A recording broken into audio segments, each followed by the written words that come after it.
What a wild SmackDown. Especially wild if you're thinking about the women. Especially wild. You know, when it comes to WWE, like I've mentioned many times, I've grown up in the era of where faces get cheered and heels get booed. I've always been a fan of it being that way. And the fact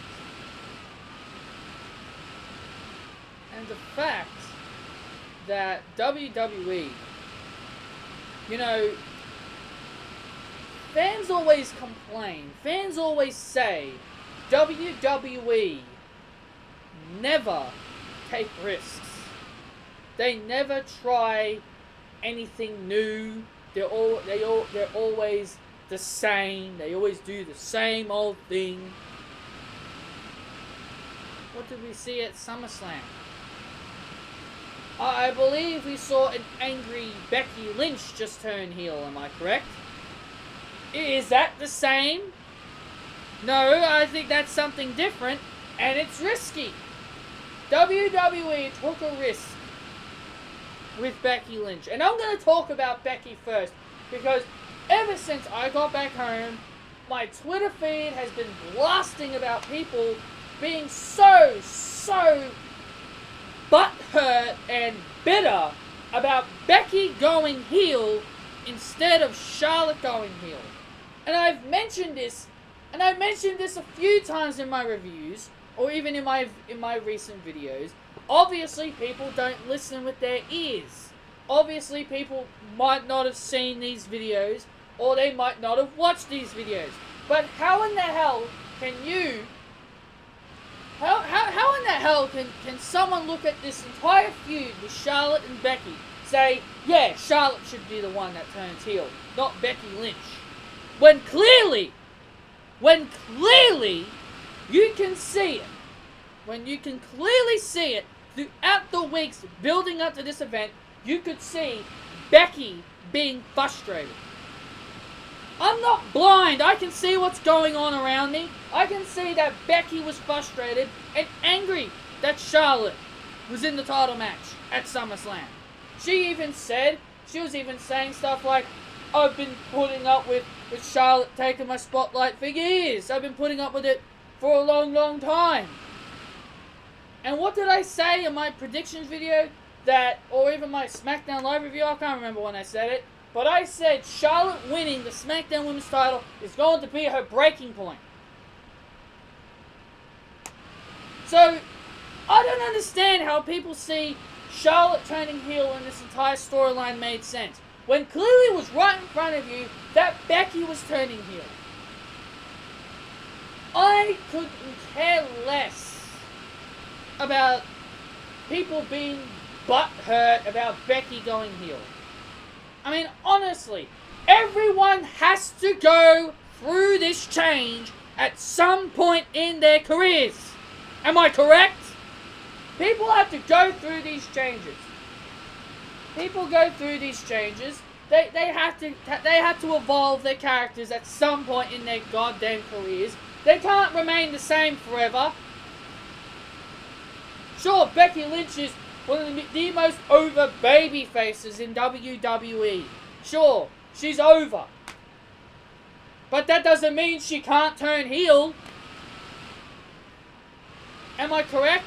That means she can't turn heel. Randy Orton was like, he's always been one of the biggest over baby faces. He's always been over as a face. And now look at him. Now he's got people hating him. Because he's attacking someone who the crowd love. So, Becky turning heel, honestly, it made sense. Honestly, it made sense. I don't understand it. It made sense to the storyline. I can't believe people are so blind and they clearly couldn't see the entire storyline. If you're sitting there, watching at home, seeing what's going on, you would easily think, yeah, Becky's turning heel. But no, everyone was like, No, everyone tried to gang in as a big giant clan and try to think of a way to protect the whole Becky heel turn and target Charlotte. Charlotte needs to be the one that turns. So what? Charlotte said on a interview or a podcast that she excels better as a heel. You people should know by now it's not up to the wrestlers. People should know by now it's not up to the wrestlers what they want. I'm pretty sure Randy Orton got what he wanted, but that doesn't mean Charlotte's gonna get what she wants. This is Charlotte we're talking about. For God's sake! Charlotte is WWE's golden girl! And she's going out on podcasts saying that she would rather be a heel? When clearly you know WWE is not gonna turn her heel. Roman Reigns, he's the same thing. We all want Roman heel, but it's never gonna happen. I just don't understand it. I've even explained other reasons why. Charlotte does all this public stuff out in the public world.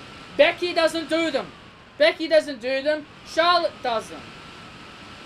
But then I have people saying, oh, but that's not the reason why they would turn Becky heel. Yes. Even JD himself said it on his videos. I clearly remember him saying it on his videos. He said, they won't turn Charlotte heel because of all the publicity and the public stuff out in the world for the WWE. He clearly said it in his other recent SmackDown reviews. I'm not blind, I have ears. I listen to what's going on. I listen to everybody's opinion. I respect people's opinions.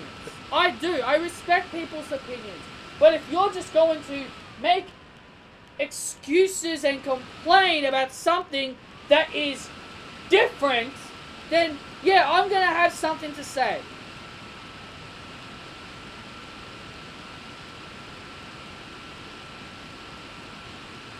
I enjoyed what Becky said. I thought her heel expressions, how she looked as a heel, was great. But then you also got to remember we're in Brooklyn. A crowd that is NXT-like. So of course they're going to cheer Becky. Do you really think a stupid NXT crowd is going to boo someone who they care about? This is an NXT crowd. And everyone's saying this is already a failure. Everybody's already giving up on this experiment. Everyone's already giving up on it. It's only been 2 days. And you're already saying that this is a failure? We're in freaking Brooklyn! Wait till they go to other towns. You can't just say, oh, it's a bust after one night. You gotta let it flow for a few weeks. I'm sure when they go to other places, we'll see what Becky's reactions are. And we'll see how the crowd react to Charlotte within the next few weeks, depending on where they go. Oh my God, I mean, I know I understand what world I'm in now. I understand the world that I'm in when it comes to professional wrestling. I understand everyone's different. But Jesus Christ, when it just comes to this fan base, it just seems like no one can just respect something different. It's like no one can respect change. No one can respect something different. I bet when the day that Roman Reigns turns heel, everyone will start chanting, "This is awesome," because Roman Reigns will finally turn heel. But we all know that's never going to happen as long as Vince McMahon's around. I'm fine with this Becky Lynch heel turn. I'm fine with it because it's something new. What did I just say recently? I said WWE took a risk. At SummerSlam they took a risk, and I reckon that they will realize that they made the mistake, and I reckon they'll change it. I reckon they'll fix it. WWE know what they're doing. Well, sometimes they do, but I reckon with this heel turn, I reckon with this experiment of Becky going heel, they wanted to check if it was going to work. They're probably going to let it flow for a few weeks to see how this goes. And if they realize it's not working, then what do you think they'll do? They'll switch Becky into a face, and they'll switch Charlotte into a heel. Do you guys remember when Alberto Del Rio and The Miz were faces? Do you remember when they were faces? How long did they last as faces? They didn't last very long.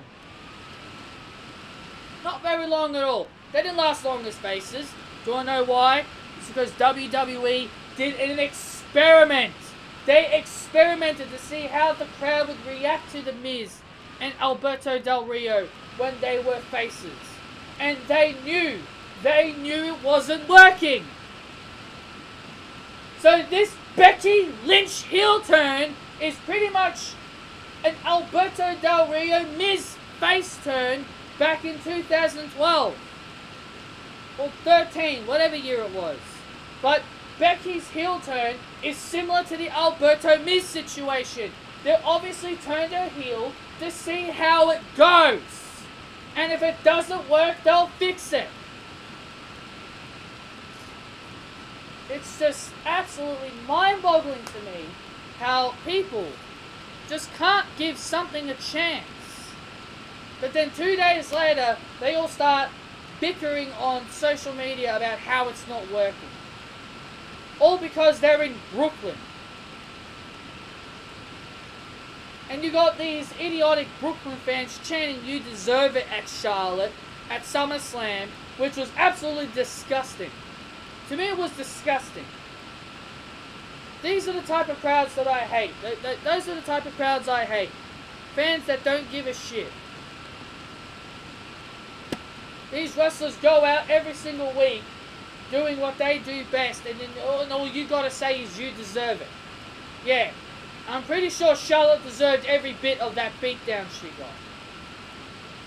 I'm sure she deserved it. You wouldn't be saying that if it was someone that you liked. Anyway, I'm moving on from this. I don't want to talk about this anymore. There's so much other stuff I want to talk about than just this Becky situation. We had the main event, the New Day versus the Bludgeon Brothers in a no disqualification match for the SmackDown Tag Team Championship.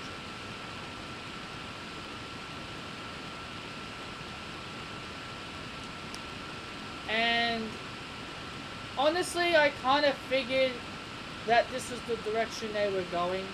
Now, I'm not saying that, oh, I knew the Bludgeon Brothers were going to get disqualified and then there was going to be a rematch on SmackDown and then the New Day were going to win. No, I'm not saying that.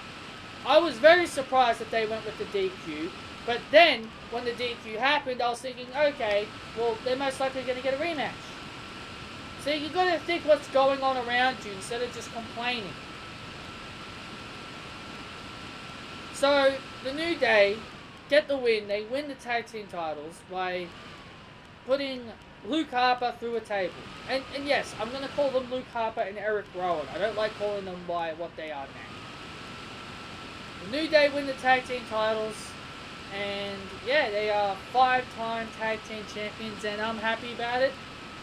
I think the New Day, you know, I think they deserve the titles because I think they will be better off being champions than the Bludgeon Brothers, considering that they'll have more challenges. I mean, like you'll have Sanity, you'll have the Bar, and you'll have the Usos, and you'll have Carl Anderson and Luke Gallows. Like you'll have a lot of other people.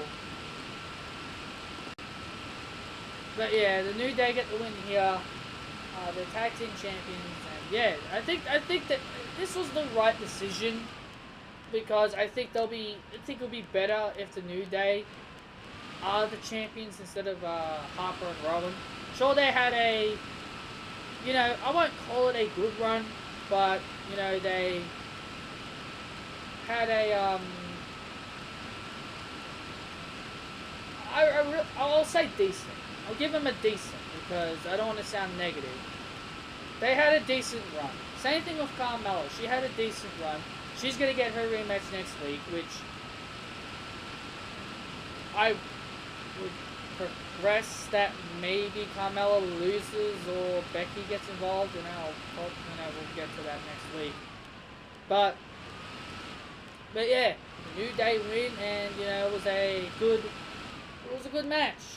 It was a good match. I actually enjoyed the match that they had. We started off the show with The Miz and Maurice. Maurice is now back on SmackDown Live. You see, if there's only one thing that I like about The Miz, that's Maurice. Because, that's just silly in my opinion. But yeah, The Miz is a good heel. He knows how to carry himself well. I mean, The Miz, and you had The Miz mock Daniel Bryan's retirement in 2016. And Daniel Bryan came out, called him a coward. And Maurice told him to go home and become Daniel Bella. And then Brie Bella came out, which I'm very happy about, that Brie Bella is now on SmackDown Live. Now, I don't have a huge problem with it. I'm happy that Brie's on SmackDown. But was it really necessary for Brie to be on Raw? Was it necessary for her to be on Raw and then show up on SmackDown? I mean, honestly, to me, I'm very disappointed that WWE had Brie. I wouldn't have cared if they had Nikki Bella there. But considering that they had Brie there with her, all the more it made it just look like that, it was just a waste of time. The whole Raw Women's segment was so cringeworthy, I couldn't stand it. But Brie Bella shows up here on SmackDown. Finally, WWE actually fixes this. And Brie shows up on SmackDown, punches The Miz in the face. Like, literally gets in The Miz's face and punches him. I mean, seriously, I'm surprised WWE, since WWE have against the women and men have coming in contact, I'm very surprised that Brie Bella was able to get away with those punches. But then Daniel Bryan mentions that he spoke to Paige that at Hell in a Cell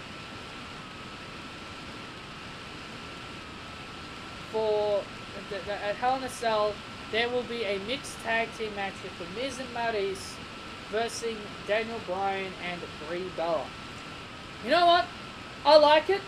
I'm glad that we're going to be seeing Maurice wrestle, because I've been one of those people that think, someone like Maurice can wrestle. That we all know Maurice can wrestle because we've seen her in the past. So, I'm not complaining too much. I think this will be a good match, and it's a good way to make the feud more interesting. And I think Daniel Bryan and Brie are going to get their win at Hell in a Cell. And what is going to be even better is that also it was just announced that Daniel Bryan and The Miz will battle at the Super Showdown in Melbourne for a future WWE title opportunity, and that is very, very good. But that sounds very good that they're going to be getting an opportunity, and I reckon this will be around the time that AJ Styles will lose the title, because the game's come out. The game would have came out by that point, because the game actually comes out a day before the Super Showdown. So the game will be released by the time the Super Showdown happens, so AJ Styles can somewhat lose the title on that road after the game is released. So yeah, I'm very happy with that. I'm liking what we're getting for the Super Showdown. We're getting a tag team match of John Cena and Bobby Lashley against Kevin Owens and Elias. I'm not really too excited about that, but it went to a singles match to a tag team match, John Cena and Kevin Owens. And then we got the Shield. We're going to be seeing the Shield compete as well. They didn't say who against, but they will be there. So I'll get more. I'll probably do more on the WWE Australia stuff, you know, when we get to it. But let's continue on here. Jeff Hardy and Randy Orton. Randy Orton won this by disqualification, but WWE.com says it ended in no contest, but really that's wrong. Randy Orton won this by disqualification because Jeff Hardy kicked Randy Orton in the balls, and Jeff Hardy really laid it into Randy Orton, and Randy Orton and Jeff Hardy and Randy Orton fought out onto the staging area, and Swanton gone through one of the tables onto the outside area. You know, I would love if this match had like a stipulation for Hell in a Cell. I think an I Quit match would be really good. We haven't seen many I Quit matches. I think we should have the return of the I Quit matches. I would love to see Jeff Hardy and Randy Orton compete in an I Quit match at Hell in a Cell. Possibly the biggest shocker of the night for me, at least, was this next match. Peyton Royce takes on Naomi. Every time I see the Australians competing on SmackDown Live, I always fear the worst, that they're going to be taking the L. But for once, they actually got a win here. Peyton Royce pins Naomi. I'm very, very shocked by this outcome. I'm happy. I'm shocked, but I'm happy. I'm glad that WWE finally gave Peyton Royce a win. Will this last? Probably not. And I guarantee you next week we'll be getting Billie Kay versus Naomi. Guaranteed. I already spoke about the Becky stuff at the start of the video. I was like in the middle of the show. And we had Lana and Rusev versus Zelina Vega and Andrade Cien Almas. Rusev and Lana got the win here because Andrade Cien Almas had a steel chair. He was going to hit Rusev with it. But Aiden English grabs the steel chair and helps Rusev and Lana defeat Andrade Cien Almas and Zelina Vega. So Rusev Day is not dead. Rusev Day is not dead, guys. It seems like it was all a troll. That Aiden English is still friends with Rusev and Lana. The Rusev Day clan is still alive and well, and I would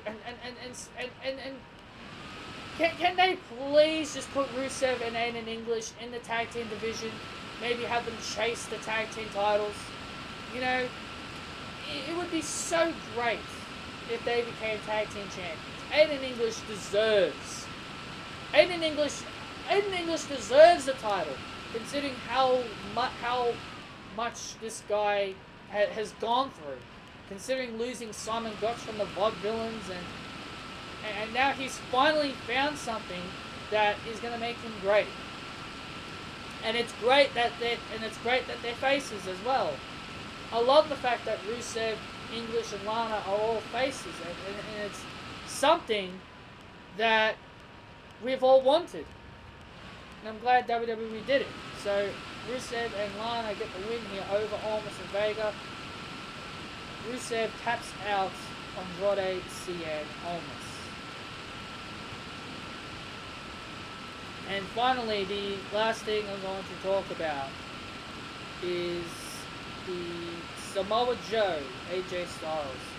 AJ Styles came out to talk about his actions, and they're still continuing the whole family angle that AJ Styles is sick of Samoa Joe mentioning his family, saying that if he mentions his family one more time, said that he will